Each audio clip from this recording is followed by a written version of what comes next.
The boardroom stretched before him like a battlefield, glass walls reflecting the Manhattan skyline in fractured shards of late afternoon light.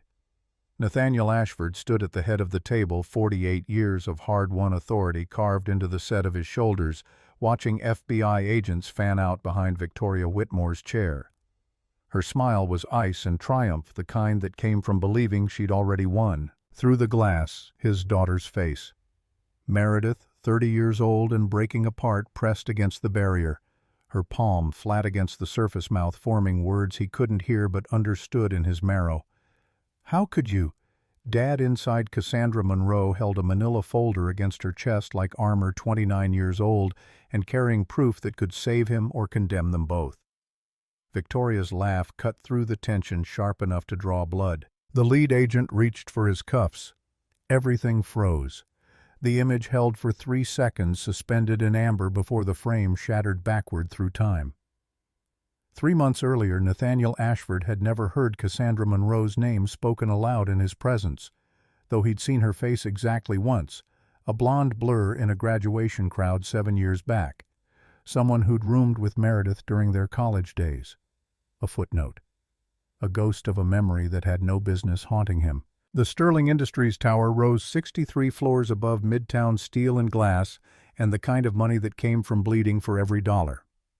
Nate's office occupied the corner of the 58th floor, floor-to-ceiling windows, framing a view he'd earned by spending his 20s covered in construction dust and his 30s outworking everyone who'd bet against a foreman with ambition. The lucky steel beam piece from his first project, a 6-inch length of I-beam still flecked with orange rust, hung mounted on the wall behind his desk. Visitors often asked about it. He never explained.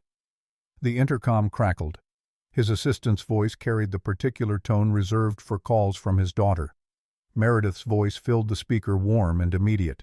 She'd inherited her mother's ability to make distance feel irrelevant, to collapse the 300 miles between Manhattan and Boston into nothing. "Dad, I need a favor. Cass is doing a story on construction industry corruption, and she needs someone credible to interview. Someone clean." Nate's pen stopped mid-signature on a contract worth 8 figures. The name meant nothing. Cass. Short for something probably. Cassidy maybe. Cassiopeia if her parents were pretentious. "Your college roommate." A pause just long enough to suggest Meredith was choosing her words. "Yeah. She's freelance now doing investigative work. Really good at it. But Dad..." Her voice shifted, took on an edge he recognized from childhood, from every time she'd tried to protect him from something. "Please don't let her dig into Sterling. I know you're clean, but she's thorough. Once she gets a scent, she doesn't let go." The warning landed with the weight of prophecy.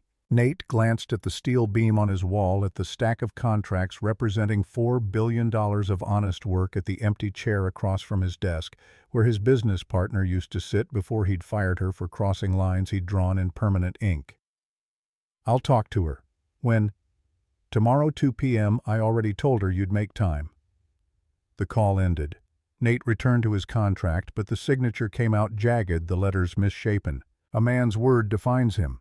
His father had beaten that into him, along with a dozen other lessons delivered with fists and belt leather. The old man had died broke and mean, everything Nate had sworn never to become.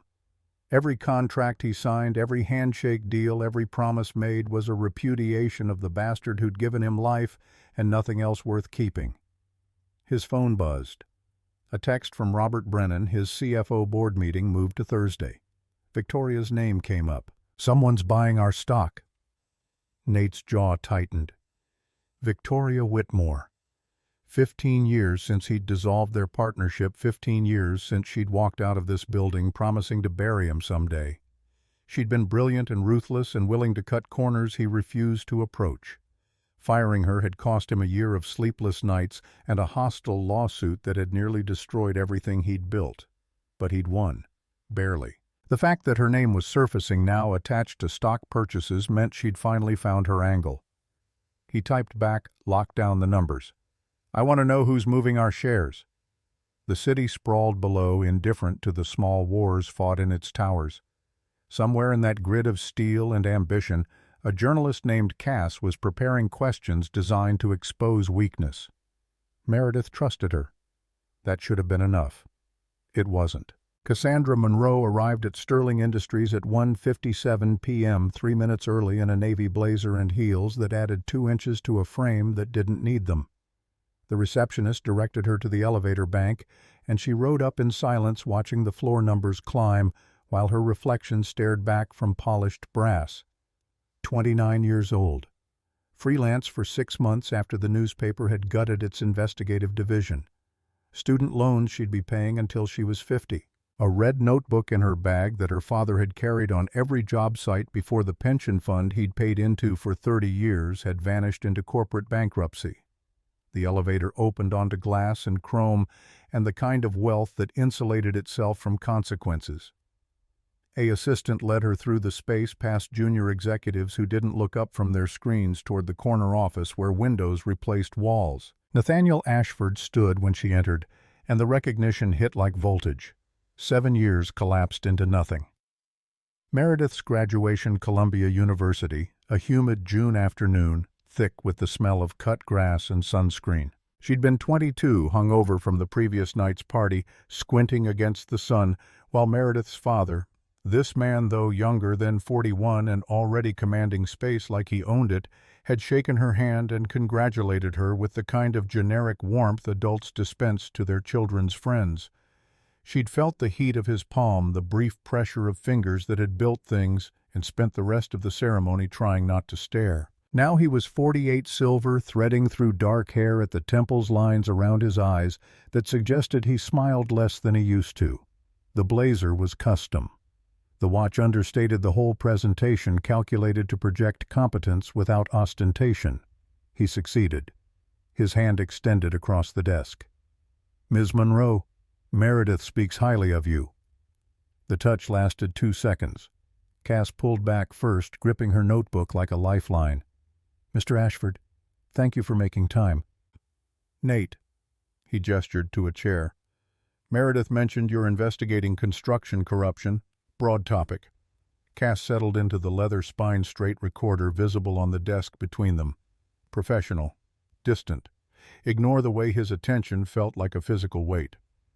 "I'm focusing on pension fund mismanagement and contractor fraud. Companies that promise worker security then dissolve when it's time to pay out." Something shifted in his expression, a microscopic tightening around his mouth. "That's a story worth telling. What do you need from me?" "Context. Industry perspective. You built Sterling from the ground up, started as a site foreman, correct?" "Welder, actually. Worked my way up." She made a note, though she already knew his history. Everyone in the industry knew the Nathaniel Ashford narrative bootstrap success story, self-made billionaire widower who'd raised his daughter alone after cancer, took his wife. The kind of clean biography that was either genuine or meticulously constructed. Her job was determining which. "How common is pension fraud in your experience?" His jaw worked. Seconds passed. When he finally spoke, his voice carried an edge that hadn't been there before. "More common than anyone wants to admit. I've watched companies gut retirement funds to cover executive bonuses. Seen workers lose everything because some CFO decided his yacht was more important than honoring contracts. Sterling's pension fund is fully funded. Above the legal requirement. Has been since we established it." He leaned back, arms crossed. "You can verify that with our auditors. I'll have my assistant send you the contact information." "Too easy, too clean." Cass pressed. "What about your former business partner, Victoria Whitmore? She left Sterling under disputed circumstances 15 years ago." The temperature in the room dropped 10 degrees. Nate's posture didn't change, but his eyes went flat, the warmth leaching out until he looked like something carved from granite. "Victoria Whitmore hasn't been associated with Sterling Industries for 15 years. Whatever you're digging up, she's not part of this company." "But she was. For 5 years you built Sterling together. Then she was gone and you never took another partner." "Victoria had a different vision for what Sterling should be. We disagreed. She left." Cass waited. Silence was a journalist's best weapon. People filled it. Nate didn't. He stared at her expression, unreadable, until the quiet stretched into something uncomfortable. Finally, "Is there anything else?" She'd hit a nerve. Good. That meant there was something to find. But pushing now would shut him down completely. Cass shifted tactics, softening her voice. Your wife. She passed away 8 years ago. The question landed like a blade between ribs. For a moment she thought he'd ask her to leave. Then something in his face cracked, just a hairline fracture quickly sealed. Ovarian cancer, 16 months from diagnosis to... He stopped. Started again. Meredith was 22, same age you were when we met. The acknowledgement surprised her. He remembered. 7 years, a 10-second handshake, and he remembered. I'm sorry. The words came out genuine, unscripted. That must have been... It was. He stood sudden enough to suggest the interview was over. But instead of showing her out, he moved to the window, hands in his pockets, shoulders tight. You asked how common pension fraud is. My father was a construction worker.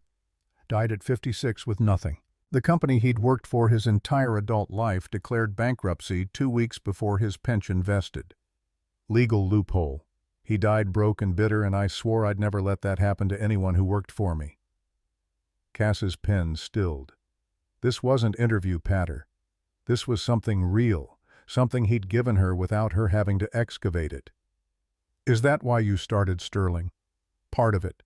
He turned back and the light from the window backlit him, turned him into silhouette. The rest was wanting to prove I wasn't him, that I could build something that lasted, that my word meant something. A man's word defines him. The phrase rose unbidden in her mind, something her own father used to say before the pension fund vanished, and he'd spent his last 5 years fighting a legal battle he couldn't win. The parallel made her chest tight. Nate checked his watch. I have another meeting, but if you need industry context background on how these schemes work, I'll make time. Meredith said you're thorough. I respect that. Cass gathered her recorder, her notebook standing on legs that felt less steady than they should. I appreciate your candor. Most CEOs I interview stick to PR scripts. I'm not most CEOs. The words carried no arrogance, just statement of fact. He walked her to the door, and she became acutely aware of the space between them, the way his presence seemed to compress the air. At the threshold he paused. One more thing. Whatever you find about Victoria, whatever she's involved in now, be careful. She's brilliant and vindictive, and she doesn't forgive. The warning hung in the air. Cass met his eyes, saw something there that looked like concern.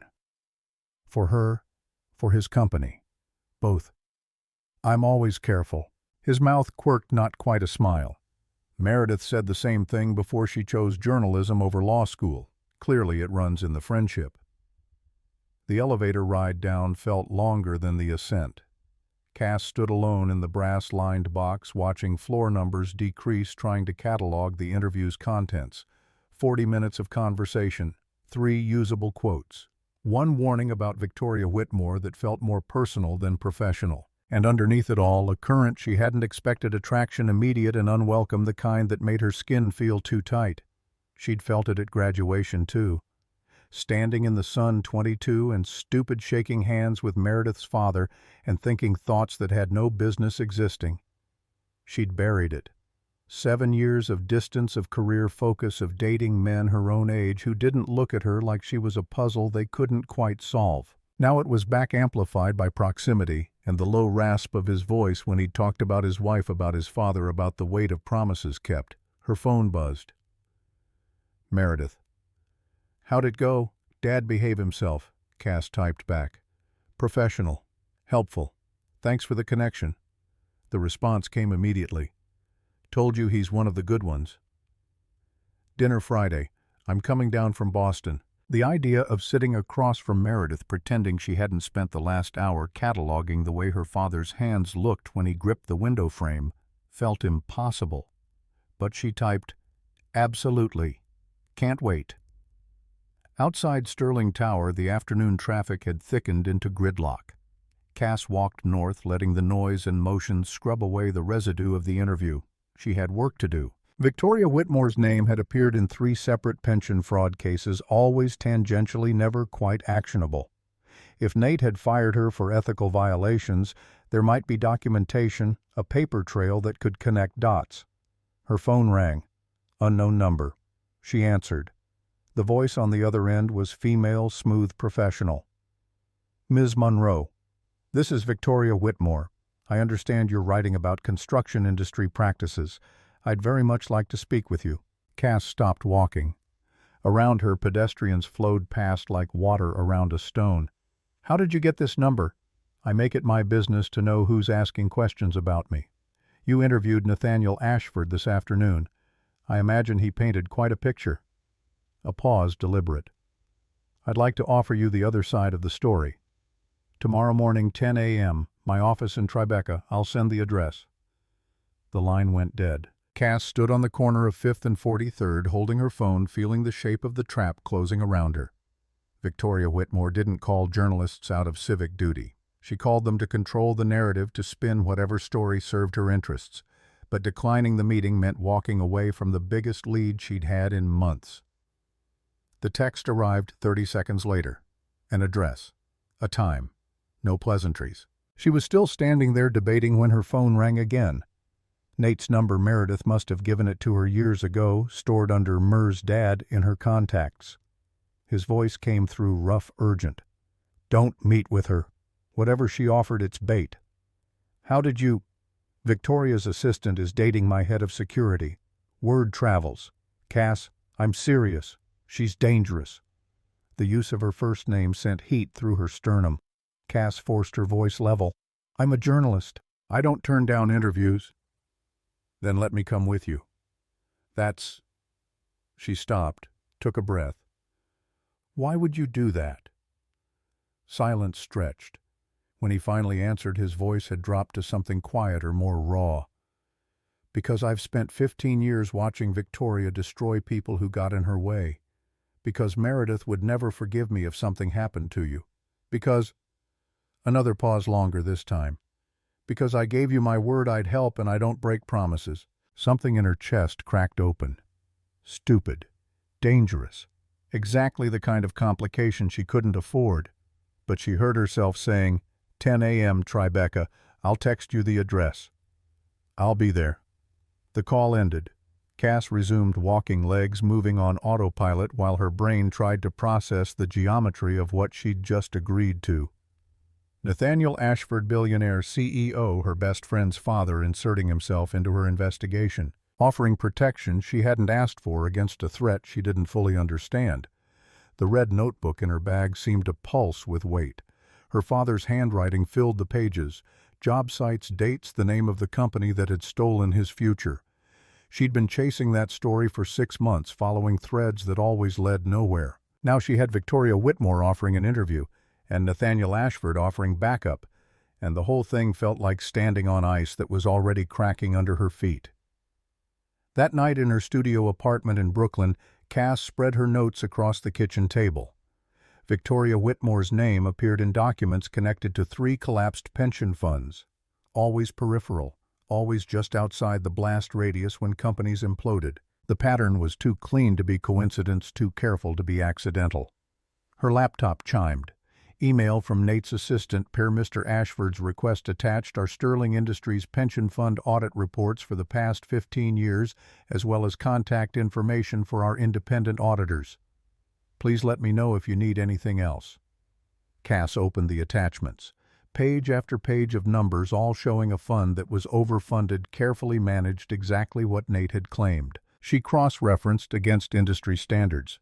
Sterling's pension obligations exceeded legal requirements by 30%. Either Nate was the rarest kind of CEO or he was very good at covering tracks. She wanted to believe the former. That impulse alone should have been a red flag. Her phone lit up. Text from Meredith. Dad just called. Said you're meeting with his nightmare ex-partner tomorrow, WTF Cass. Cass stared at the screen. The responsible answer was to explain this was journalism, that she chased every lead that Meredith's father had volunteered to accompany her. Instead, she typed, "It's complicated. I'll explain Friday." The reply came fast. "You better. And be careful. Dad's weird about Victoria. Like restraining order levels of weird." That detail hadn't appeared in any public record. Cass made a note. Restraining order. When three dots appeared, disappeared, appeared again. Finally, years ago. Around the time they split, she tried to claim he sabotaged her career. Court dismissed it. Dad never talks about it. Cass's pulse kicked up. A dismissed restraining order meant court documents sealed or public depending on the state and year. If Victoria had accused Nate of sabotage in legal filings, there would be specifics allegations that might reveal what had actually fractured their partnership. She pulled up New York's court database, started searching. The case took 15 minutes to find buried under Victoria's maiden name. The filing was public record. The dismissal had come with prejudice, meaning Victoria couldn't refile, but the initial complaint was still accessible. Cass read it twice, making notes. Victoria had accused Nathaniel Ashford of stealing proprietary client lists, spreading false rumors about her competence, and using his industry connections to blacklist her from major contracts. The language was scorched earth, full of phrases like calculated destruction and professional assassination. Nate's response, filed by his attorney, had been iceberg cold. A point-by-point refutation backed by emails showing Victoria had attempted to bribe inspectors, had falsified safety reports, had endangered workers to meet deadlines. The evidence had been damning enough that the judge had not only dismissed Victoria's claims, but had issued a written opinion suggesting she was lucky not to face criminal charges. 15 years ago, Nathaniel Ashford had ended Victoria Whitmore's career to protect his workers and his reputation. She'd spent the next decade and a half rebuilding in the shadows, acquiring shell companies, moving money through layers of corporate structure designed to obscure ownership. Now she was buying sterling stock and calling journalists. Cass closed her laptop. Tomorrow's meeting had just shifted from interview to confrontation, and Nate knew it. That's why he'd insisted on coming. Not to control the narrative, but because Victoria's invitation was a declaration of war, and he wasn't going to let Cass walk into the crossfire alone. The realization should have annoyed her. She'd built her career on independence, on not needing backup or protection. Instead, she felt something warmer, more dangerous.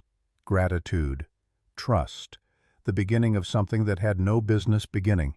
She pulled out her phone, typed a message to Nate. "Thanks for the audit reports. See you tomorrow." The response came 30 seconds later. "Get some sleep.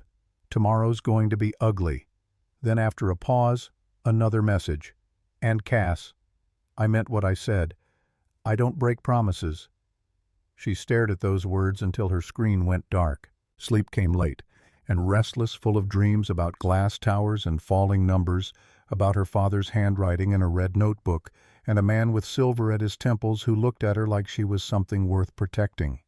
She woke at 6, showered in water too cold, and dressed in armor-black suit, minimal jewelry, the notebook in her bag, like a talisman. The cab ride to Tribeca took 40 minutes through morning traffic. Nate was already there, standing outside the address Victoria had provided. Hands in his coat pockets, expression unreadable. He looked like he hadn't slept either. Cass paid the driver, stepped onto the sidewalk. The building was new construction, all glass and steel, the kind of anonymous luxury that housed hedge funds and law firms.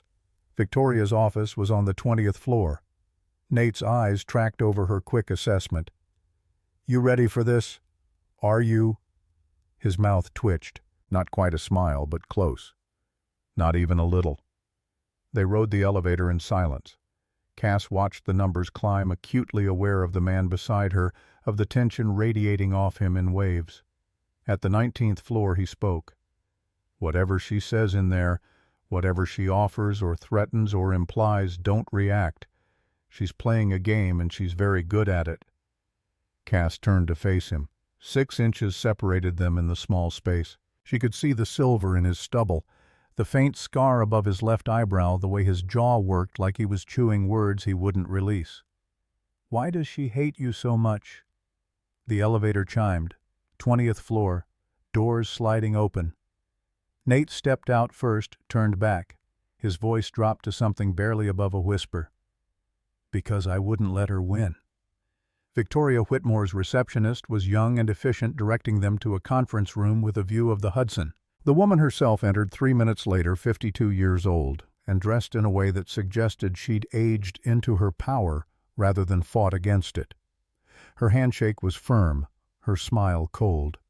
"Nathaniel, it's been too long." Nate didn't return the smile. "Victoria." Her attention shifted to Cass, sharpened. "Ms. Monroe, thank you for coming. I trust my former partner hasn't poisoned the well too thoroughly. I form my own opinions." Cass set her recorder on the table. "You said you wanted to tell your side of the story. I'm listening." Victoria settled into a chair, crossed her legs. Everything about her posture suggested control, from the angle of her spine to the deliberate way she folded her hands. 15 years ago, Nathaniel Ashford destroyed my career because I refused to be complicit in his corner-cutting. He's built an empire on the myth of integrity, but the foundation is rotted through. I have proof." Nate's hand curled into a fist on the table. Cass spoke before he could. "What kind of proof?"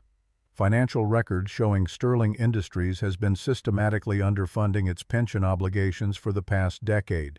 Safety violations covered up by bribing inspectors. A pattern of worker exploitation hidden behind PR and charity donations." Victoria slid a folder across the table. "It's all documented. Names, dates, dollar amounts." Cass opened the folder. Page after page of spreadsheets, emails, incident reports. Her eyes caught on a name she recognized, the company that had gutted her father's pension fund. Sterling Industries listed as a subcontractor on 3 major projects. Her blood went cold. Nate leaned forward, voice tight with controlled fury. "That's fabricated. All of it. Cass, don't... Is it..." Victoria's smile widened. "Or is it just inconvenient, Ms. Monroe? I believe your father worked for Kellerman Construction, correct? Lost his pension when they collapsed in 2018. The room tilted. Cass gripped the edge of the table. "How did you know that?" "Because I make it my business to know who I'm dealing with. Your father's case was tragic. Kellerman was a nightmare of mismanagement and fraud. But dig deeper, Ms. Monroe. Look at who Kellerman subcontracted to. Look at who walked away clean when the pension fund evaporated." Cass's hands shook. She forced them, still forced her voice level. "You're saying Sterling was involved." "I'm saying Nathaniel has a gift for positioning himself just outside the blast radius, for looking heroic while others burn." Victoria leaned back. "But you're a journalist. You don't have to take my word for it. Verify, investigate, see what you find." Nate stood. His chair scraped against the floor, violent in the quiet. "We're done here."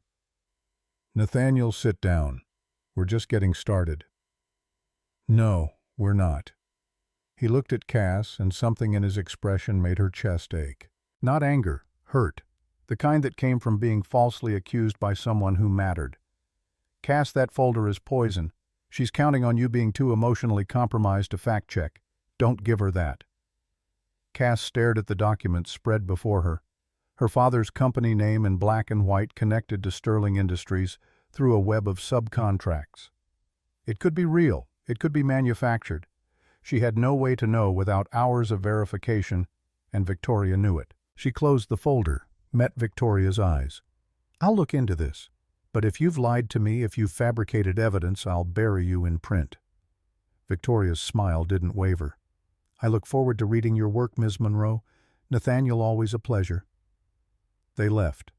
The elevator ride down was silent.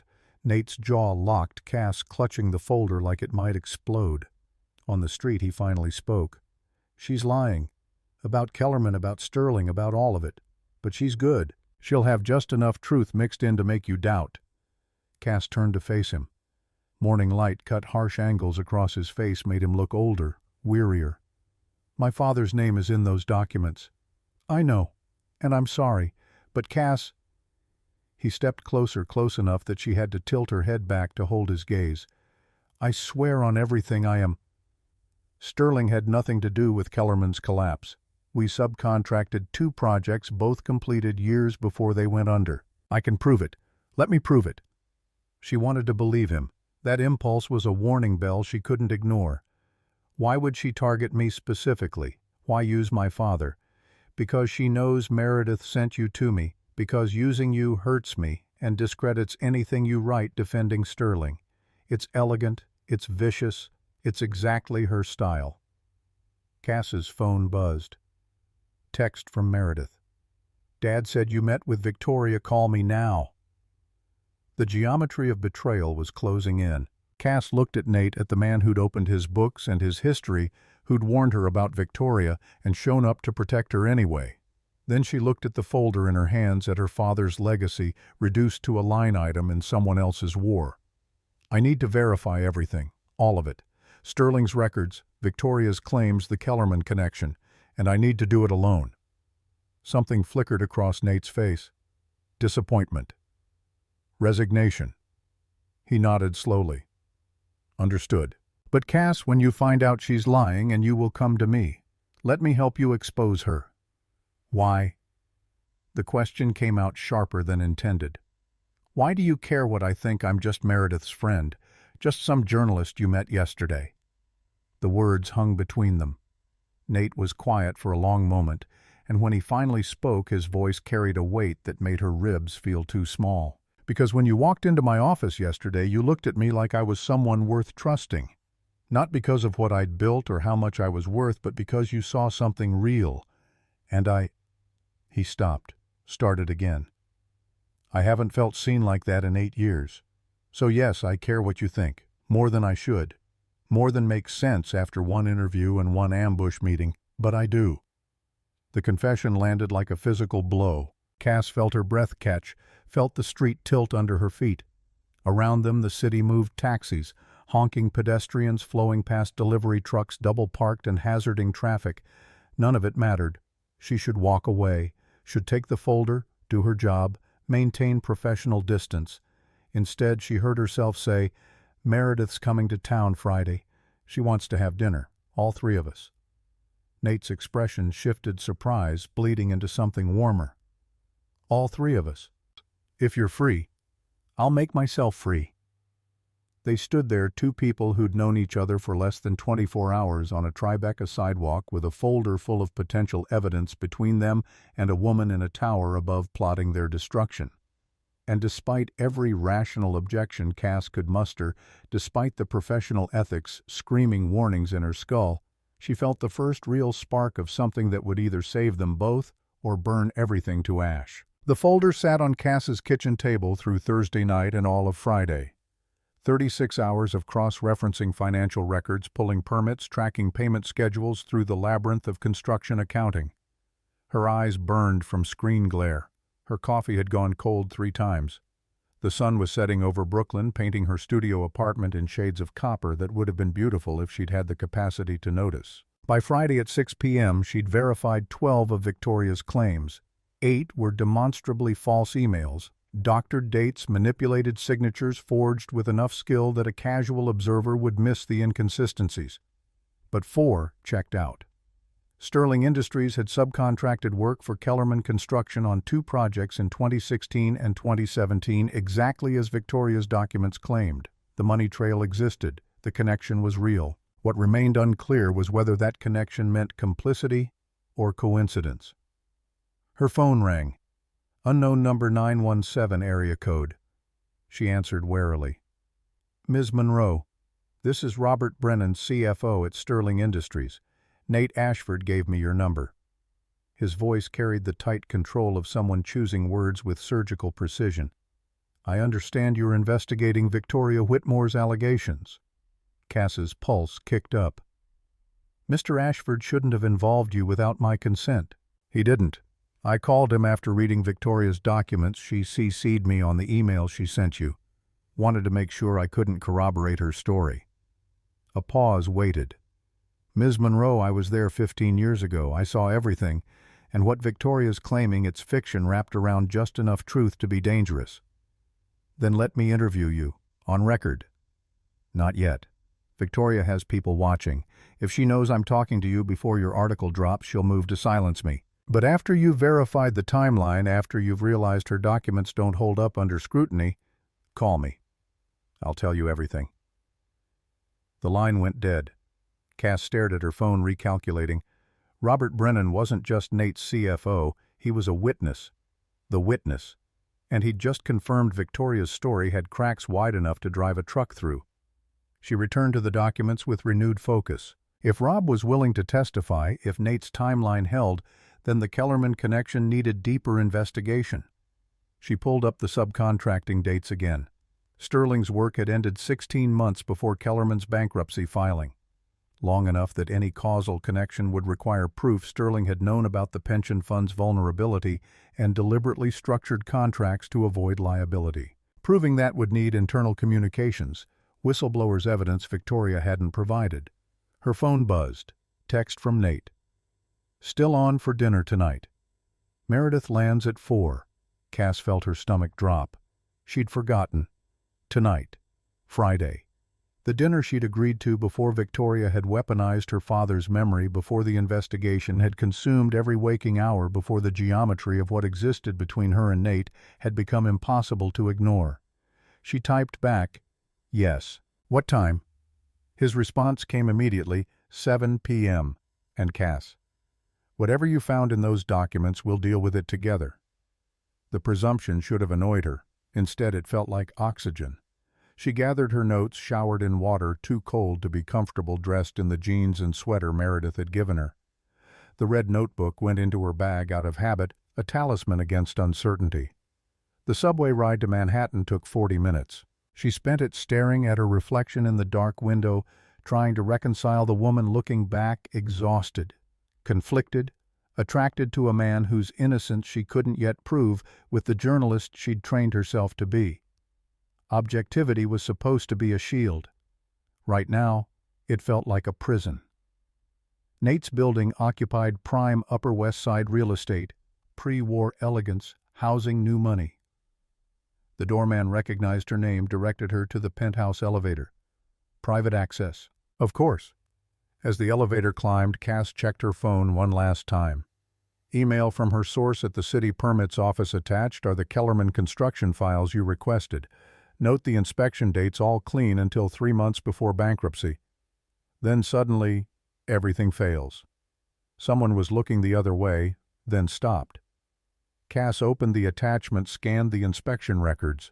Her breath caught. The inspectors who'd signed off on the clean reports worked for a third-party firm. She cross-referenced the company name against her notes. Victoria's Shell Company. Different name, but the ownership trail led back to her. The elevator doors opened directly into Nate's foyer. He stood there waiting, still in work clothes, but with his tie loosened, looking like he'd had the same kind of day she had. When he saw her face, something in his expression cracked open. "You found something." Cass stepped off the elevator, set down her bag. Victoria's Shell Company provided the inspectors for Kellerman's projects. She was the one looking the other way. When Sterling's contracts ended, she pulled her people, and suddenly everything failed inspection. Kellerman couldn't complete projects, couldn't get bonded, couldn't pay their pension obligations. She orchestrated the collapse and positioned you to take the blame. Cass pulled out her phone, showed him the permit records. "This is what I need Rob to confirm. If he can testify that Victoria controlled those inspection firms, that she deliberately sabotaged Kellerman after Sterling pulled out, he can, he will." Nate's jaw tightened. "Cass, I'm sorry. Sorry you got dragged into this. Sorry Victoria used your father's memory as a weapon. Sorry for all of it. Don't apologize for her crimes." Cass looked up at him, saw the exhaustion etched into his face, the weight of 15 years of fighting Victoria's long game. "You didn't create this mess. You just refused to participate in it." Meredith's voice carried from deeper in the apartment, bright and familiar. "Cass, finally Dad's been stress cooking for 2 hours. I think we're having enough food for 12 people." The normalcy was jarring. Cass followed the sound through an open living space that managed to feel warm despite its size books on shelves, a rumpled blanket on the couch, the lucky steel beam piece mounted on the wall. Beneath it sat a photo of a woman with kind eyes and Meredith's smile. Nate's wife. Dead 8 years and still present in every detail. The kitchen was controlled chaos. Nate returned to the stove, moving between pans with focused intensity. Meredith perched on the counter, bare feet swinging, talking rapid-fire about her delayed flight and the incompetence of airport security. She saw Cass and launched herself off the granite, pulling her into a hug that smelled like vanilla and expensive shampoo. God, I missed you. Boston is full of pretentious lawyers and terrible bagels. Tell me New York hasn't completely fallen apart without me." Cass returned the embrace, surprised by the tightness in her throat. "It's limping along. How's the non-profit? Chronically underfunded and morally exhausting. Perfect." Meredith pulled back, eyes sharp with assessment. "You look like hell. When did you last sleep?" "Tuesday, maybe Wednesday." Nate glanced over his shoulder, something unreadable crossing his face. "Wine's already open. Red on the counter, white in the fridge." Cass opted for red, poured a glass large enough to be honest. The Cabernet was excellent, which figured. She'd brought a $20 bottle from Trader Joe's that remained in her bag, outclassed and unnecessary. Meredith commandeered her, dragging her to the living room while Nate finished whatever elaborate meal he'd engineered. They collapsed onto the couch and Meredith tucked her feet under her in the unconscious way of someone completely comfortable in their surroundings. "Okay, real talk. What's happening with the Victoria situation?" Dad was weirdly cagey on the phone. Cass took a long pull of wine. "She gave me documents. Some check out, some don't. I'm still verifying." "Documents about what?" The question was casual. The answer was a minefield. Cass chose her words carefully. "Pension fund mismanagement. Company collapses. Your father's name came up in connection with one of them."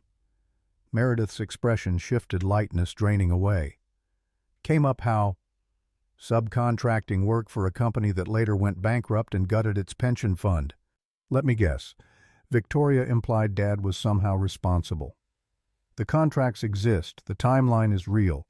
What's less clear is whether it's evidence of wrongdoing or just Victoria being strategic about what she showed me." Meredith set down her wine glass with enough force that liquid sloshed over the rim. "Cass, you can't seriously think my father would steal from workers. He'd cut off his own hand first." "I don't think anything yet. I'm investigating." "You're investigating my dad." The words came out flat, hurt, wrapped in accusation. "Your best friend's father. Based on evidence from a woman who spent 15 years trying to destroy him." Cass felt the friendship fracturing and real-time fault lines appearing in a foundation she'd thought was solid. "Mir, I'm a journalist. I have to follow every lead, even the uncomfortable ones. Especially the uncomfortable ones. Even if it means betraying people who trust you." The question landed like a fist. Before Cass could respond, Nate's voice cut through from the kitchen, quiet but carrying an edge that suggested he'd been listening. "Meredith, she's doing her job. Don't make her choose between that and you." Meredith stood, walked to the kitchen doorway. Cass couldn't see her face, but she heard the thickness in her voice. "Dad, she thinks you're involved in pension fraud. She thinks you helped steal from workers like Grandpa. She thinks Victoria gave her evidence that needs verification. There's a difference." Nate wiped his hands on a towel, met Cass's eyes across the open space. "And she's right to be thorough. If I were in her position, I'd do the same thing." The grace in that response made Cass's chest ache. He was giving her permission to suspect him, to dig into his history, to potentially destroy his reputation, all because he understood the ethics of her profession better than she'd expected. Meredith made a sound somewhere between frustration and resignation. "You're both insane. I'm going to set the table and pretend this is a normal dinner where my best friend isn't investigating my father for crimes he didn't commit." She disappeared into the dining area. Cass remained on the couch, gripping her wine glass, feeling the weight of the investigation pressing down. The temptation to pull out the permit records to show Nate the proof that Victoria had orchestrated everything, to ask him directly about the inspectors. It was overwhelming. But doing that here now with Meredith 3 rooms away felt like a violation of every boundary that still existed.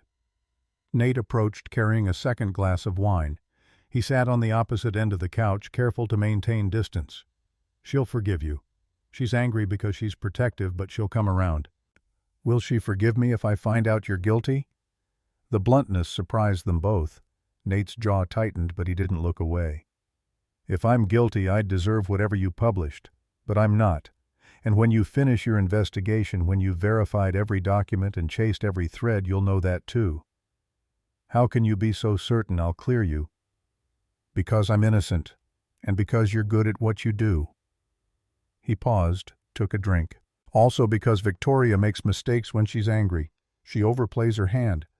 Those 4 contracts that check out, look at when Sterling completed the work versus when Kellerman collapsed. Look at who provided their inspectors. Cass had looked. The timeline exonerated Sterling.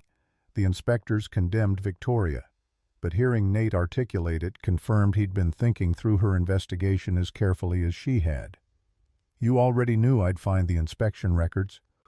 I've had 36 hours of watching you not text me back. I thought through everything. His voice dropped, took on an intimacy that didn't belong in a room where his daughter could walk in any second. Cass, I know you need to verify. I know you can't just take my word, but please understand I'm not asking you to trust me blindly. I'm asking you to trust your own judgment. Look at the evidence, all of it, not just what Victoria fed you. The proximity was dangerous. 3 feet of expensive couch separated them, but the air felt charged heavy with things neither of them could say. Cass set down her wine before she did something stupid like close that distance. I need to interview Rob without you present. Something flickered in Nate's expression, surprise or hurt or both, but he nodded. He's expecting your call, probably tomorrow morning if I know him. He won't wait long once he knows you're ready. And I need access to Sterling's complete records from 2015 to 2018, everything related to Kellerman Construction. You'll have it Monday morning. Why are you making this so easy? Nate leaned forward, elbows on his knees. Because the truth is easy. Lying takes effort. And because... He stopped, started again. Because when you walked into my office Tuesday, you looked at me like I was someone worth trusting. Not because of what I'd built or how much I was worth, but because you saw something real.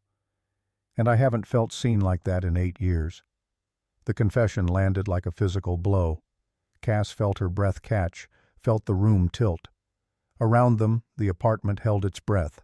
The city beyond the windows, the dinner cooling on the stove, Meredith setting the table in the next room. None of it mattered. She should walk away, should maintain professional distance. Instead, she heard herself say, "Stop looking at me like that." Like what?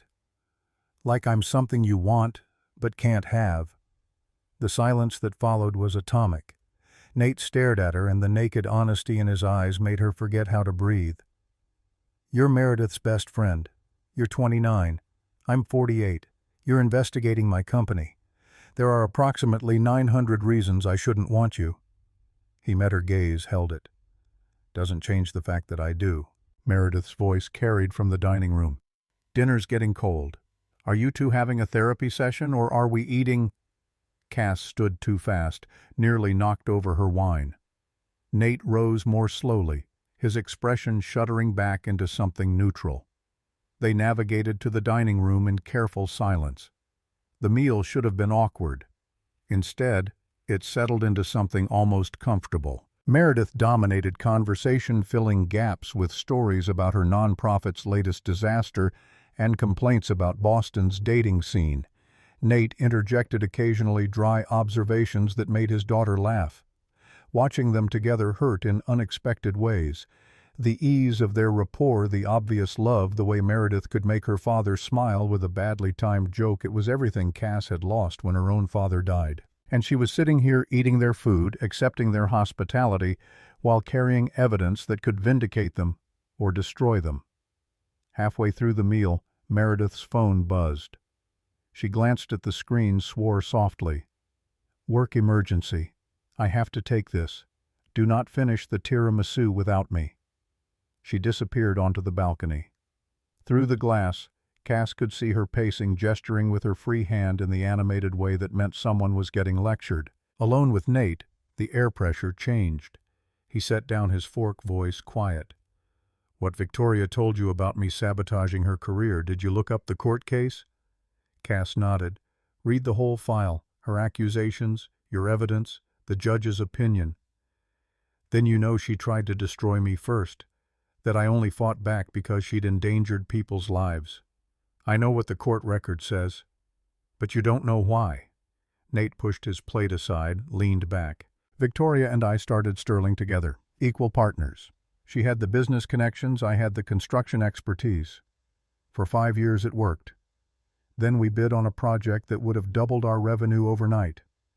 Luxury high-rise in Midtown. Huge contract, brutal deadline.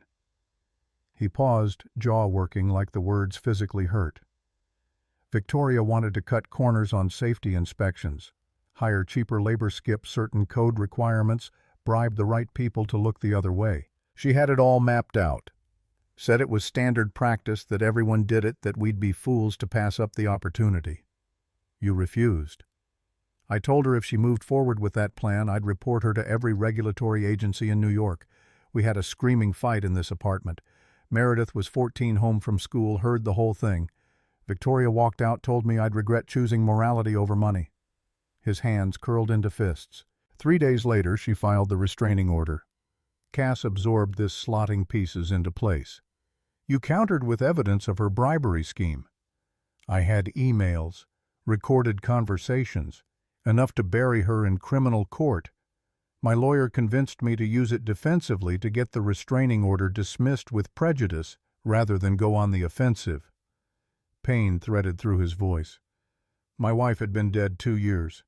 Meredith was fragile, so I let Victoria walk away with her reputation intact, and I spent the next 15 years rebuilding Sterling into something that could survive without her. The story matched the court records, filled in gaps Cass hadn't been able to bridge, but it was still his version, shaped by his perspective. She needed corroboration. Rob was there. He was our site engineer, 21 years old, fresh out of school. He saw everything. That interview just became priority one. Before Cass could respond, her phone buzzed. Text from an unknown number. Ms. Monroe, this is Rob Brennan. If you're ready to hear the truth, I can meet you tomorrow morning. 7 a.m., my apartment in Chelsea. Come alone. She showed Nate the screen.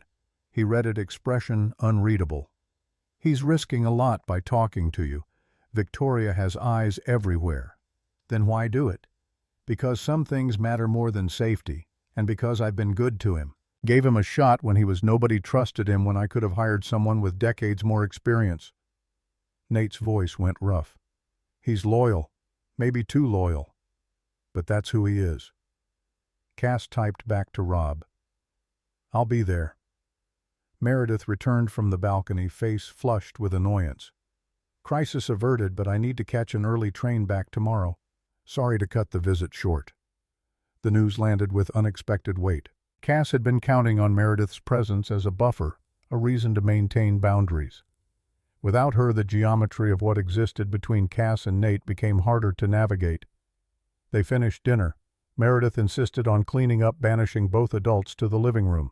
Cass found herself back on the couch, Nate in a chair across from her, carefully maintaining distance while the silence stretched. Finally he spoke. I shouldn't have said that earlier, about wanting you. It was inappropriate, but honest. Honesty isn't always appropriate. Cass pulled her feet up onto the couch, wrapped her arms around her knees. When I was 22 at Meredith's graduation, I shook your hand and felt something I had no business feeling. Spent 7 years pretending it was just a stupid crush. Then I walked into your office Tuesday and it was still there, stronger. Nate's knuckles went white against the armrest. Cass, I'm not finished.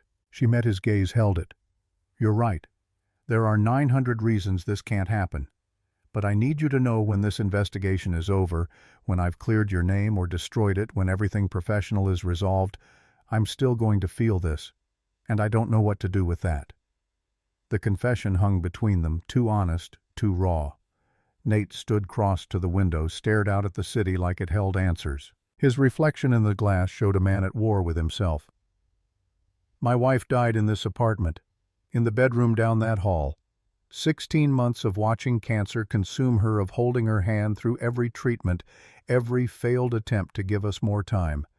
When it finally ended, I promised myself I'd never love anyone that much again.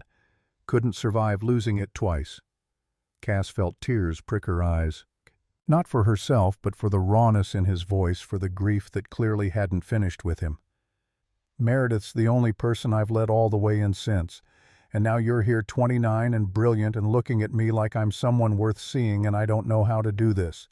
Don't know if I should even try. But the idea of you finishing your investigation and walking away, of never seeing you again except at Meredith's wedding someday, it's unbearable. The kitchen faucet shut off. Meredith's footsteps approached. Nate and Cass rearranged themselves into casual positions by the time she appeared in the doorway. "Okay, I'm exhausted. Cass, you staying or heading back to Brooklyn?" The question was innocent. The answer mattered more than it should. Cass checked her watch. 10:30. She had Rob's interview at 7 a.m. Every rational impulse said leave. "I should go. Early morning tomorrow." Nate stood. "I'll get you a car." "That's not necessary." "It's late. Humor me." While Nate made the call, Meredith walked Cass to the elevator, linking arms in the unconscious intimacy of a decade of friendship. "Hey, I'm sorry I snapped earlier about the investigation. You're doing your job. I know Dad's clean, so I shouldn't be worried. Mir, if I find something..." "You won't. But if you do, you publish it. I'd expect nothing less." She squeezed Cass's arm. "Just be careful, okay, with the investigation with Victoria, with..." She paused, something shifting in her expression. "Just be careful." The elevator arrived. Nate appeared with her coat, helped her into it with old-fashioned courtesy that should have felt antiquated but didn't. His hands lingered on her shoulders, thumb brushing the base of her neck. "Monday. I'll have answers by Monday." Her voice came out rougher than intended. "Take the time you need." He didn't step back. "But Cass, when you finish verifying, when you know I'm telling the truth, don't make me wait another 7 years. The confession hung between them. Downstairs, a black town car waited. Cass rode to Brooklyn in silence, watching streetlights blur past, trying to process the evening.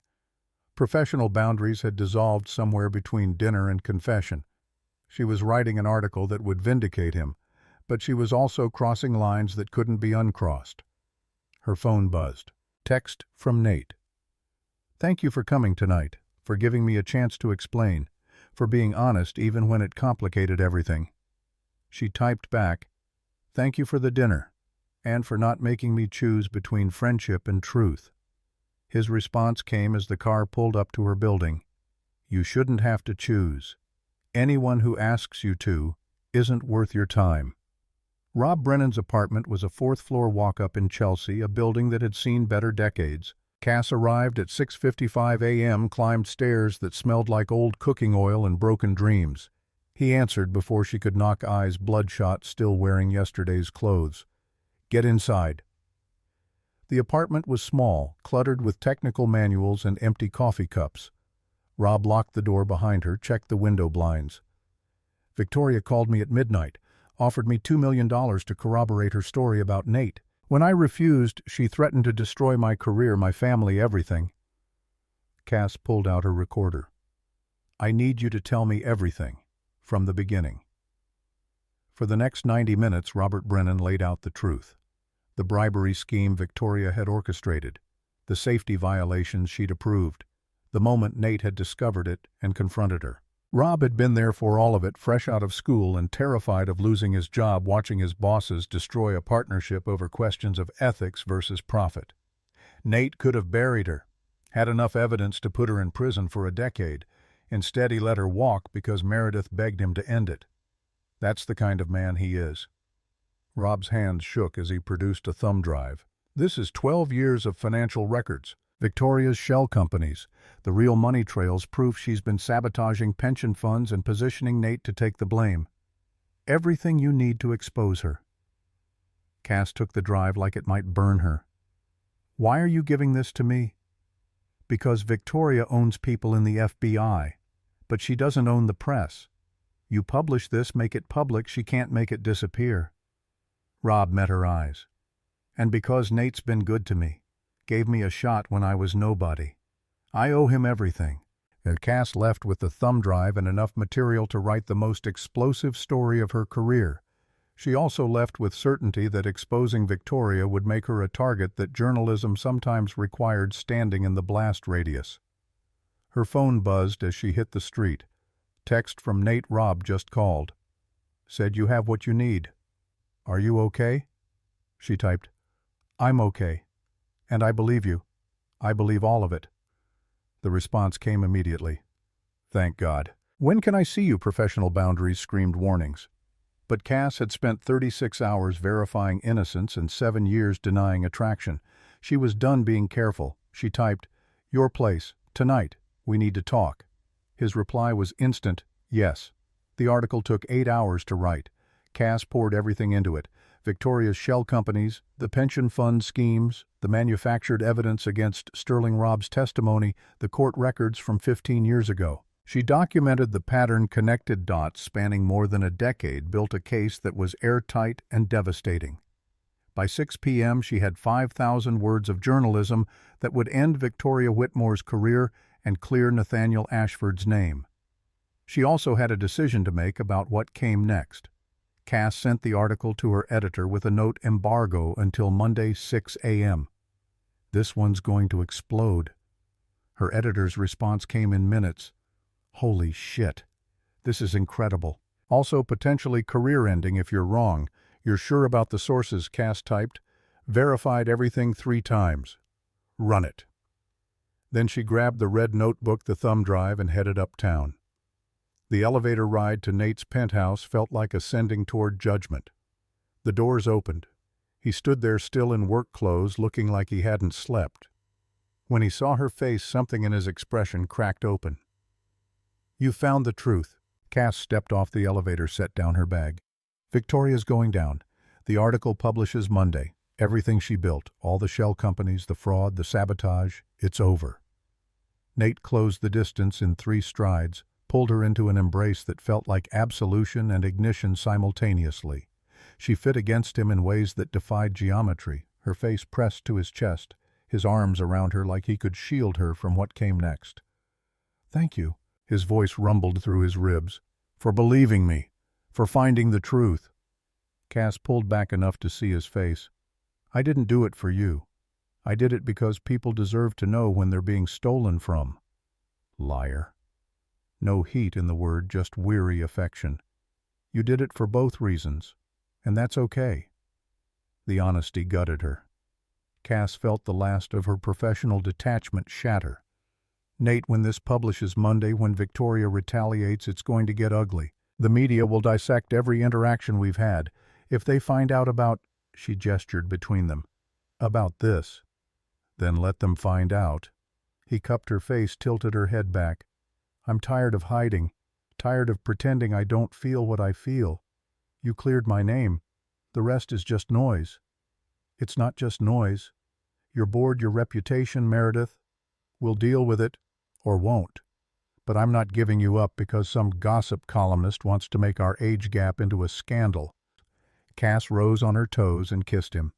No hesitation, no second-guessing. Just the culmination of 7 years of denying what she'd felt, and 3 days of choosing truth over convenience.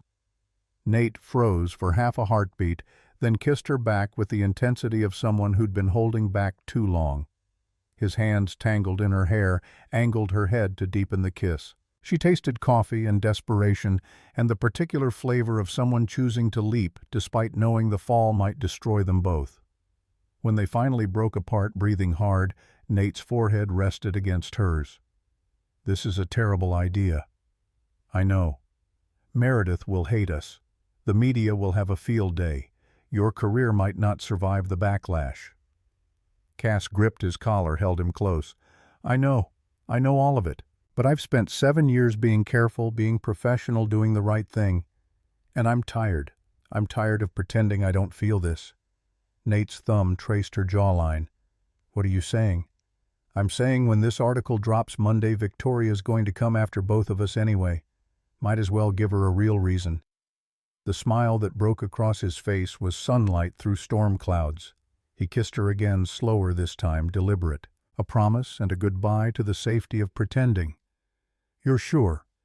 Because once we cross this line, there's no going back." "I'm sure. Are you?" Nate pulled her closer, eliminating space. "I haven't been sure of anything in 8 years. But this, it's the first thing that's felt right since—" He stopped, recalibrated. "It feels right. That's enough." They stood there in his foyer while Manhattan glittered beyond the windows, and Monday approached with all the inevitability of gravity. Cass knew this was the moment her life divided into before and after. Before she'd been careful, professional, safe. After would be messier, more painful, more honest. She chose after with both hands and no regrets. The article went live at 6 a.m. Monday. By 6:15, Cass's phone had rung 37 times. She silenced it lying in Nate's bed with his arm around her waist, watching dawn break over Manhattan through windows that didn't need curtains this high up. They'd spent the weekend in this apartment, 72 hours of pretending the world outside didn't exist, that Monday wouldn't arrive with consequences neither of them could fully predict. Now Monday was here, and the consequences were already detonating. Nate's phone joined the chorus. He reached for it, scrolled through notifications with the kind of grim focus that came from decades of crisis management. Board's calling an emergency meeting. Victoria's attorneys have issued a statement denying everything, and, he stopped, jaw tightening. Meredith's called 4 times. Cass felt ice flood her veins. They'd agreed to tell Meredith together in person after the article published, give her the truth before the media circus made it impossible to separate fact from speculation. But 4 calls at dawn suggested someone had already reached her, had already poisoned the well. I'll call her back. Nate's hand covered hers. We do it together, like we planned. The response came through voicemail, Meredith's voice tight with something between fury and heartbreak. Dad, Cass, I don't know which of you to call first, so I'm calling both. A friend just sent me the article. Brilliant work, Cass, really. Pulitzer-worthy takedown.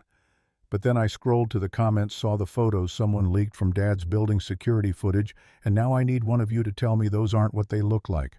Call me. Now. Security footage. Cass's mind raced through the weekend, entering the building Friday night, leaving Sunday evening the doorman who'd recognized her, the elevator that required a key card for penthouse access. Someone had pulled that footage, leaked it to precisely the outlets that would weaponize it against Nate's credibility. Victoria. It had to be. Exposed and cornered, she'd pivoted to scorched earth.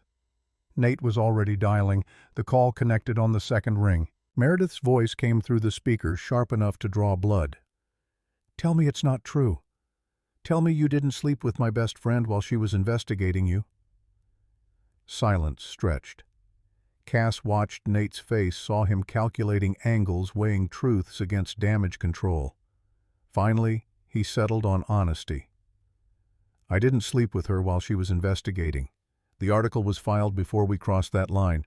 But Mir, I'm not going to lie to you. Cass and I were together. Have been since Friday night. The sound that came through the phone was wordless, wounded. Then, how could you, both of you? She's my best friend.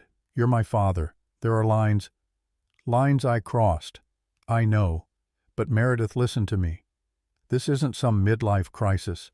This isn't me being reckless or stupid or taking advantage. Cass and I, what we have is real. She's 29. You're 48. Do the math, Dad. When I was born, she was in kindergarten. That's not real. That's disgusting. Cass flinched like she'd been struck. The words hit harder coming from Meredith than they had in her own internal arguments. She reached for the phone, voice steady despite the shaking in her hands. Mir, I know how this looks. I know what people will say. But I need you to hear this from me. I didn't pursue your father. We didn't plan this. It just happened, and once it did, we couldn't pretend it hadn't. You could have walked away. Both of you could have chosen not to betray me. How is loving someone a betrayal? The question hung in the air, unanswerable. Meredith's breathing came harsh through the speaker, ragged with tears. She was clearly fighting. I need time. I need space. Don't call me, either of you. I'll reach out when I'm ready. The line went dead. Nate set down the phone like it weighed 1,000 pounds, scrubbed his hands over his face. Cass wrapped her arms around him from behind, pressed her cheek to his shoulder blade. No words seemed adequate. They'd known this would hurt Meredith. Knowing hadn't made it easier. She'll come around. Cass didn't believe it, but saying it out loud made it feel possible. She's angry now, but she loves us both. Eventually that'll win. Eventually might be years. Nate turned, pulled her close. Can you live with that? With Meredith hating you potentially forever because of me? The question demanded honesty. Cass met his eyes, saw the fear there, not of losing his daughter, but of Cass resenting him for it. I don't know. But I know walking away from you feels worse than her anger. So we deal with the anger, together." His kiss tasted like coffee and desperation. They broke apart when his phone rang again, the board demanding his presence in an hour. Reality wouldn't wait for them to finish mourning what they'd broken. The Sterling Industries boardroom was a war zone dressed in mahogany and leather. 11 directors sat around the conference table, their expressions ranging from concerned to hostile. Nate took his seat at the head, and Robert Brennan flanked him, loyalty written in the set of his shoulders. Victoria's empty chair loomed across the table like an accusation. Charles Whitlock, the lead independent director, opened with precision strikes. "Nathaniel, we've reviewed Ms. Monroe's article. If even half of what she's documented is accurate, Victoria Whitmore has committed securities fraud on a scale that makes Enron look quaint. The question is why we're only learning about this now and why the journalist who exposed it was sleeping in your apartment all weekend." The room temperature dropped. Nate kept his expression neutral, voice level. "My personal life is irrelevant to Victoria's crimes. The article is sourced, verified, and supported by evidence Rob provided. Everything in it is accurate. Your personal life became relevant the moment it created the appearance of impropriety. You're the CEO of a publicly traded company under investigation for pension fraud, and you're romantically involved with the journalist who's writing about it. That's a conflict of interest so glaring it's visible from space. The investigation cleared Sterling. The article proves Victoria orchestrated the entire scheme to frame me. We're the victims here, not the perpetrators." Margaret Torres, the CFO of a competing firm and notoriously pragmatic, leaned forward. "The facts may support you, Nate, but optics matter. Right now, social media is exploding with conspiracy theories about you bribing a young journalist with sex to get favorable coverage. Your credibility is hemorrhaging, and it's taking Sterling's stock price with it." Rob interjected, voice tight. "With all due respect, Ms. Torres, Nate's relationship with Ms. Monroe began after her investigation concluded. The timeline is clear." "The timeline is irrelevant if the public doesn't believe it, and they won't because the age gap makes it salacious and the timing makes it suspicious." Margaret pulled up her tablet, started reading. "Billionaire CEO 48 seduces 29-year-old journalist to kill, expose." That's the headline running on 6 major outlets. Doesn't matter that it's false. Mud sticks. Nate felt the trap closing. He'd anticipated backlash, had prepared for Victoria to attack his credibility. What he hadn't fully calculated was the board turning on him, using his relationship with Cass as justification for forcing him out. "What are you proposing?" Charles exchanged glances with Margaret. "Temporary leave of absence. 6 months, maybe a year. Let the scandal die down. Let the investigation run its course. Rob can step in as interim CEO. You maintain your chairman position but step back from day-to-day operations until the optics improve." "Absolutely not." The words came out harder than Nate intended. "I built this company from nothing. I'm not walking away because Victoria weaponized my personal life." "Then we'll vote you out." Charles's voice held no malice, just inevitability. "I've spoken with 7 directors. We have the votes. You can step aside gracefully and preserve some dignity, or we can make this ugly. Your choice." The ultimatum landed like a blade. Nate looked around the table, counted the faces, avoiding his gaze. 7 votes. Exactly what they needed to remove him. Rob's expression had gone murderous, but there was nothing he could do. Corporate governance was math, and the math wasn't in their favor. "I need 24 hours. You have until tomorrow's meeting, 10 a.m. Charles stood, signaling the end of discussion. "Nate, for what it's worth, I'm sorry. You're a good CEO, but right now you're a liability we can't afford." The board filed out. Rob remained, fists clenched against the table. "This is bullshit. They're letting Victoria win. No, they're protecting the company. It's the right call." Nate gathered his papers, movements mechanical. "I knew the risks when I chose Cass. This is just the bill coming due. So what, you just roll over, let them push you out of the company you built?" "I let them protect 30,000 jobs while the scandal blows over. Then I come back." Nate met Rob's eyes. "This isn't surrender. It's strategy." Outside, the media had gathered like vultures. Cameras and microphones and reporters shouting questions designed to provoke. Nate navigated through them in silence, head down, ignoring the barrage. His car waited at the curb. He slid into the back seat and checked his phone. 17 missed calls, 12 from numbers he didn't recognize, media probably, 3 from his sister Meredith's aunt, 2 from Cass. He called Cass first. She answered on the first ring, voice tight. "Where are you?" "Leaving the office. Board wants me to resign." "Jesus. Nate, I'm sorry. This is my fault. If I hadn't published—" "Stop. You did your job. You exposed a criminal. Victoria's the one weaponizing it, not you." He leaned back, closed his eyes. "Can I come over? I need to see you." "I'm at your place. Let myself in with the spare key you gave me. Hope that's okay." The presumption should have felt invasive. Instead, it felt like relief. "I'll be there in 20 minutes. The drive through Midtown took 30. Nate spent it reading the coverage, watching his reputation dissolve in real time. The comments were vicious accusations of grooming, of predation, of using wealth and power to coerce a woman barely out of her 20s. Never mind that Cass was 29 and fully autonomous. Never mind that she'd pursued the truth despite their attraction. Facts didn't matter when the narrative was juicier. He found Cass in the living room, laptop open, surrounded by notes. She'd been writing, he realized. Another article probably. Defending him or herself or both. She looked up when he entered, and the exhaustion in her face made his chest ache. "Don't step down." No preamble, just certainty. "I know what the board said. Don't do it." "I don't have a choice. They have the votes." "Then we fight. We go public, we tell our side, we make it worse." Nate sat beside her, took her hands. "Cass, the more we defend this, the guiltier we look. The board's right. I need to step back, let the temperature drop. 6 months, maybe a year. Then I come back when the scandal's not front-page news." Tears welled in her eyes. "This is my fault. I should have kept my distance, should have waited until when?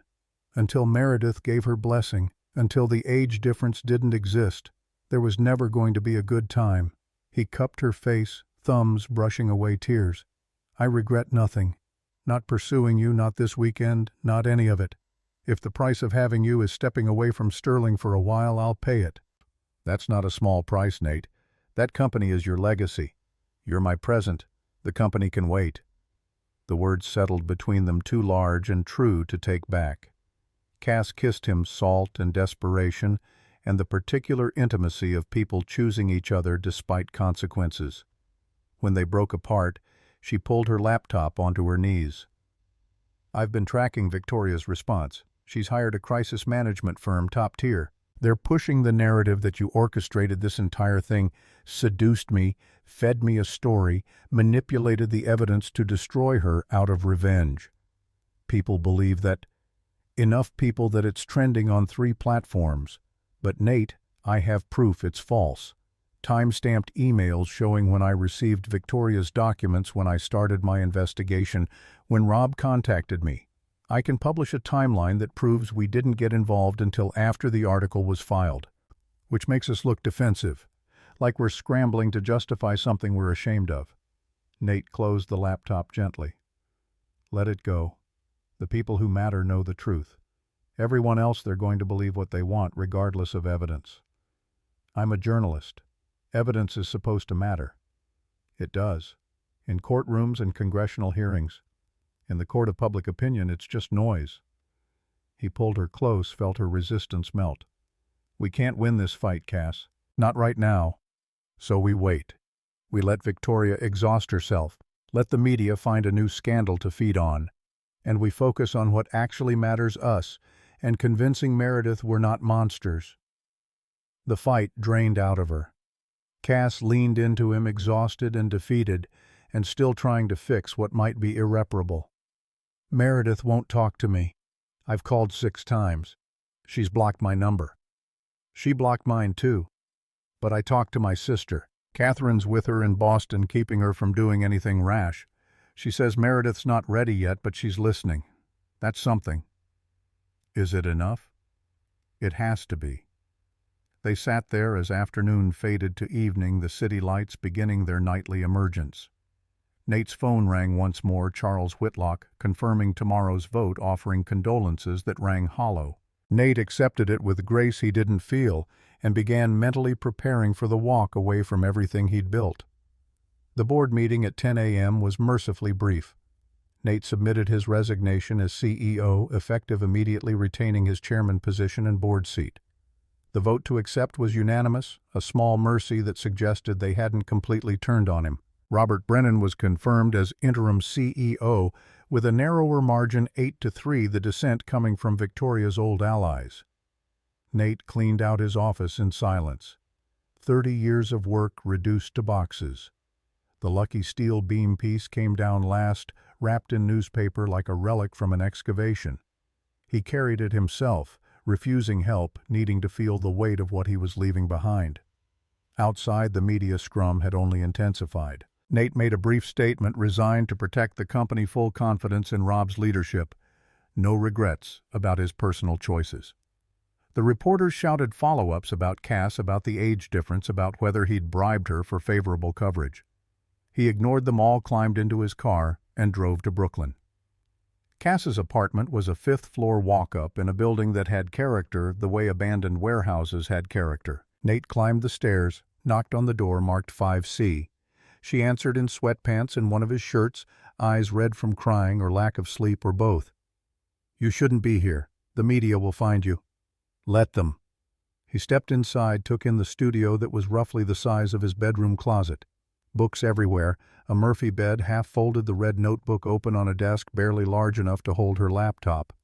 This was her world, stripped of the glamour his penthouse implied, real and small and honest. "I resigned this morning. Rob's running Sterling now." Cass closed the door, leaned against it. "God, Nate, I'm so sorry." "Stop apologizing. This isn't your fault." He set down the steel beam piece on her desk beside the red notebook. "I brought you something. Symbolic passing of the torch or whatever." She picked it up, turned it over in her hands. "This is from your first project. Now it's from our first project. The one where you saved my company and destroyed my career in the same week." The attempt at humor fell flat. Cass set down the beam, crossed to him, wrapped her arms around his waist. "What do we do now?" "Now." Nate held her close, breathing in the scent of her shampoo, feeling the realness of her against him. "Now we wait for the storm to pass. I keep my head down, you keep writing, and we prove to everyone, starting with Meredith, that this wasn't a mistake. And if Meredith never forgives us..." The question had haunted him since Monday morning. Nate had no answer that didn't hurt. "Then we live with that, and hope time heals what honesty broke." 3 weeks passed. The media moved on to fresher scandals, a senator's affair, a cryptocurrency collapse, the usual rotation of public destruction. Victoria's legal troubles intensified. Federal prosecutors had opened an investigation into her shell companies, the pension fraud, a decade of schemes Cass's article had exposed. She'd be fighting charges for years, possibly facing prison time. Nate should have felt vindicated. Instead, he felt hollow. Sterling was thriving under Rob's leadership, the stock price recovering as the scandal faded. But Nate's inbox was full of opportunities he couldn't pursue. Board positions offered, then rescinded when sponsors learned about Cass, speaking engagements canceled because event planners didn't want the controversy. He'd become radioactive. Not unemployable, but tainted. The kind of reputation damage that took years to repair, if it ever fully did. Cass was navigating her own fallout. The article had won her a journalism award, but also death threats from Victoria's supporters and accusations of ethical violations from journalists who saw the relationship as proof of bias. Her editor had stood by her, but barely. The next article she pitched got rejected for being too aggressive, which was code for "we're nervous about giving you controversial assignments." They spent most nights at Nate's place, occasionally at hers when the walls closed in. Meredith remained silent despite Catherine's attempts at mediation. The longer the silence stretched, the more permanent it felt. Then 6 weeks after the article published, Nate's phone rang with a Boston number he recognized. Meredith. His hand shook as he answered. "Dad?" Her voice was quiet, scraped raw. "I'm coming down this weekend. We need to talk. You and me and Cass. All three of us." Relief and terror warred in his chest. "Okay. When?" "Saturday, noon. Aunt Catherine suggested neutral ground, so we're meeting at her place in Connecticut. She's offered to mediate if things get ugly. Mare, I know you're angry. I'm not angry anymore, Dad. I'm sad and confused, and I need to understand how this happened before I can figure out if I can forgive it. A pause thick with unspoken pain. I've lost enough people. I don't want to lose you both too, but I need to know this is real, that it's not just I don't know. Midlife crisis meets daddy issues. The accusation stung because part of him had wondered the same thing in darker moments. It's real, sweetheart. I promise you it's real. Then prove it. Saturday, both of you. The line went dead. Nate immediately called Cass, relayed the conversation. Her response was immediate. I'll be there. Whatever she needs to hear, I'll say it. Saturday arrived wrapped in October cold, the kind that promised winter wasn't far behind. Catherine's house in Greenwich was quintessential Connecticut colonial architecture, established trees, the sort of generational wealth that whispered rather than shouted. She met them at the door, her resemblance to Nate softened by age and a gentler disposition. She's in the living room. Fair warning, she's been crying all morning. Be kind. Meredith sat on a cream-colored sofa, hands wrapped around a mug of tea, eyes swollen. She looked younger than 30, fragile in a way that made Nate's chest constrict. This was his daughter, the girl he'd raised alone, who'd survived her mother's death and adolescence and every challenge that came after. And he'd hurt her to be with a woman she'd trusted. Cass moved first, sitting in the chair across from Meredith. Nate took the other end of the sofa, careful not to crowd. Catherine disappeared into the kitchen, giving them space. Meredith set down her tea, met Cass's eyes first. I've spent 6 weeks trying to understand how my best friend could betray me like this. The only explanation that makes sense is that you've always had feelings for my dad and just hid them better than I realized. That's not... Cass stopped, recalibrated. Okay, that's partially true. I was attracted to him at your graduation. I buried it because it was inappropriate and impossible. When I interviewed him for the article, those feelings came back. I tried to ignore them again. I failed. When did you fail? Friday night after dinner, after I'd already filed the article, after the investigation was complete. We kissed. Everything else happened after that. Meredith turned to Nate. And you? When did you start seeing her as more than my friend? The question demanded honesty. Nate held his daughter's gaze, refusing to hide. 7 years ago at your graduation. She shook my hand and I felt something I had no right to feel. I buried it. Spent 7 years not thinking about her. Then she walked into my office and it was like no time had passed. The attraction was immediate and unwelcome and undeniable. So you've both been lying to me for 7 years? No. Cass leaned forward, urgent. I haven't lied. I've distracted myself, I've dated other people trying to make it go away. But I never acted on it until last month, and I never lied to you about it. Omission is a lie, Cass. The rebuke landed hard. Cass flinched, but didn't retreat. You're right. I should have told you years ago that I found your father attractive. But Mare, what would that have accomplished except making everything awkward? It was a crush. It wasn't supposed to become this. But it did become this. And now I have to watch my best friend date my father, watch him look at you the way he used to look at my mom, and pretend I'm okay with it. Meredith's voice cracked. Do you have any idea how that feels? Like you're trying to replace her? Nate's composure shattered. God, no. Meredith, no one could replace your mother. What I feel for Cass, it's different. It's not better or worse, just different.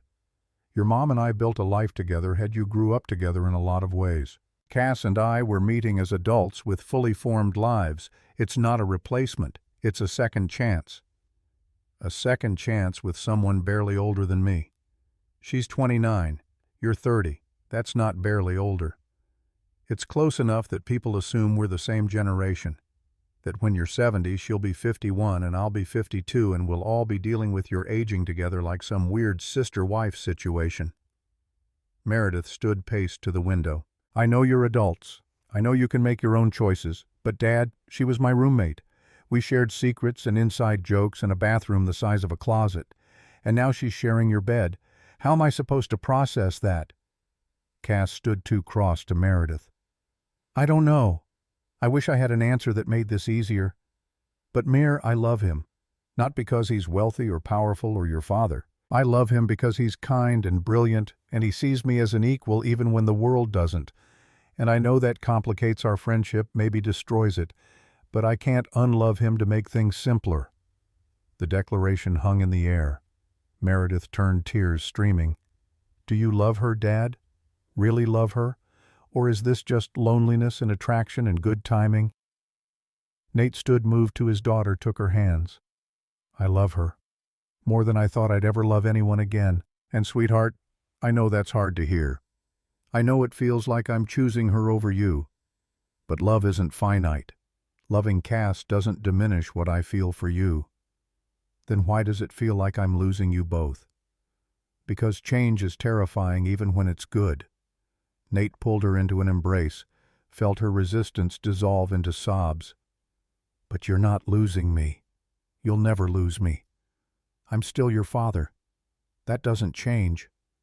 Meredith cried against his shoulder for long minutes. Cass stood apart, giving them space, her own tears silent. When Meredith finally pulled back, she wiped her face, looked between them. "I need conditions. If we're going to try to make this work, and I'm not saying I can, but if we try, I need boundaries. Anything." Nate would have agreed to sacrifice limbs if it meant keeping his daughter. "Name them." "No public displays of affection in front of me. I don't want to see you hold hands or kiss or any of that. Not yet. Maybe not ever." "Done. You don't move in together until I've had at least a year to adjust. I need time before this becomes permanent." Nate glanced at Cass. She nodded agreement. "Okay, we keep separate places for now. And you both have to go to therapy, together and separately, because this—" Meredith gestured between them. "This is weird and complicated, and I need to know you're taking it seriously enough to do the work." "We'll start this week." Cass's voice was steady despite the tears. "Whatever it takes, Mare, I'll do it." Meredith looked at them both for a long moment, then sighed. "I'm not promising forgiveness. I'm promising to try. That's the best I can do right now." "That's enough." Nate felt something unclenched in his chest, the first real breath in 6 weeks. "That's more than enough." Catherine reappeared with sandwiches and the kind of forced normalcy that families deployed in crisis. They ate lunch in careful conversation, avoiding the raw topics, focusing on safer ground. Meredith's nonprofit work, Rob's leadership at Sterling, the investigative series Cass was pitching about corporate malfeasance. By 3 p.m., Meredith announced she needed to head back to Boston. She hugged her father, tentative but real, and surprised Cass with an embrace that lasted 5 seconds longer than strictly necessary. "I meant what I said. I'm trying. Don't make me regret it." "We won't." Cass held on tight. "I promise." The drive back to Manhattan was quiet. Nate held Cass's hand across the center console, processing what they'd survived. Meredith hadn't forgiven them, but she hadn't disowned them either. It was a beginning, fragile and conditional, and more than they'd dared hope for. 6 months later, Nathaniel Ashford stood in a construction site in the Bronx, hard hat on, sleeves rolled up, supervising the groundbreaking for the Ashford Monroe Foundation. The nonprofit would provide scholarships for children of blue-collar workers, fund trade schools, support families devastated by corporate pension fraud. Cass had designed the mission. Nate had funded it. Together they'd built something that honored both their fathers, her dad's stolen pension, his dad's stolen dignity. The media covered it, but the angle had shifted. No longer scandal, now human interest. Billionaire and journalist team up to fight corporate corruption. The age gap still generated comments, but fewer. Victoria Whitmore's trial was scheduled for fall, and public sentiment had firmly turned against her. Sterling Industries was thriving. Rob had proven himself capable, and Nate's chairman role kept him connected without the daily grind. He'd discovered he liked having time to mentor young entrepreneurs, time to build the foundation, time to be with Cass without the pressure of running an empire. Meredith had kept her word. She was trying. Monthly dinners where she joined them sometimes with her new boyfriend, a public defender who made her laugh. The awkwardness had faded to something manageable. She still didn't want to see them kiss, still maintained boundaries. But she'd stopped crying when she talked about them, stopped looking at Cass like she'd stolen something irreplaceable. Progress was slow. It was also real. The groundbreaking ceremony ended with speeches and photos. Cass stood beside Nate, both of them covered in ceremonial dirt, smiling at cameras that no longer felt predatory. A reporter shouted a question about their wedding plans. Nate deflected with practiced ease. Later in his apartment, Cass kicked off her heels and collapsed onto the couch. "Think Meredith will ever be ready to see us get married?" "Eventually, maybe." Nate joined her, pulled her close. "Does it matter?" "Yes and no.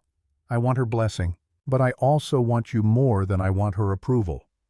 The honesty still surprised him even after 6 months of living in it. Nate tilted her face up, kissed her with the ease of people who'd earned their intimacy through fire.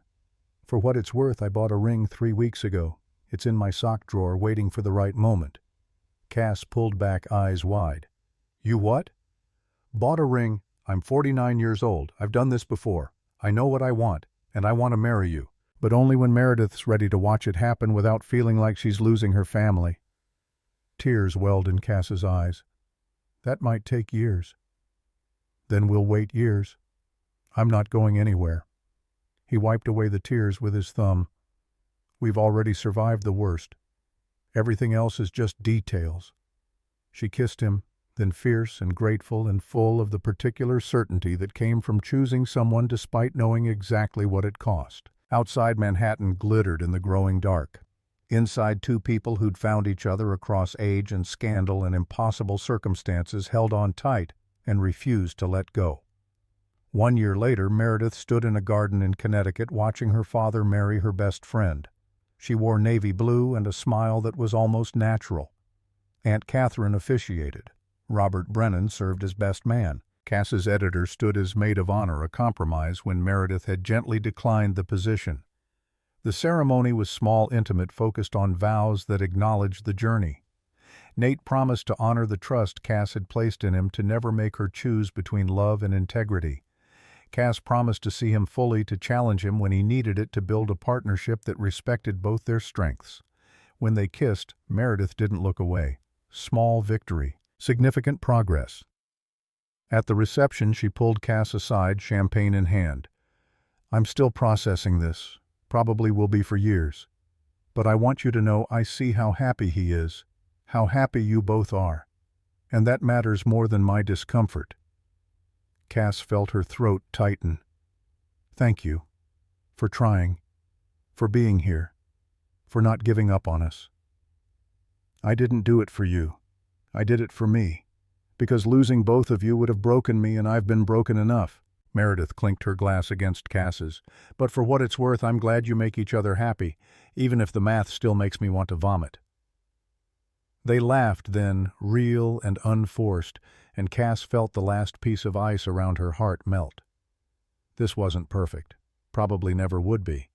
But it was real and hard-won, and more than she'd believed possible when she'd walked into Nathaniel Ashford's office 18 months ago. The reception continued into evening. Nate found Cass on the terrace looking out over Catherine's garden, 30 years old now and carrying his ring on her finger. He wrapped his arms around her from behind, chin on her shoulder. Regrets. Not even one. She turned in his embrace, met his eyes. "You. Only that I waited 7 years to kiss you." The moment stretched perfect and fragile. Then someone called them back for cake cutting, and they returned to the celebration hand in hand.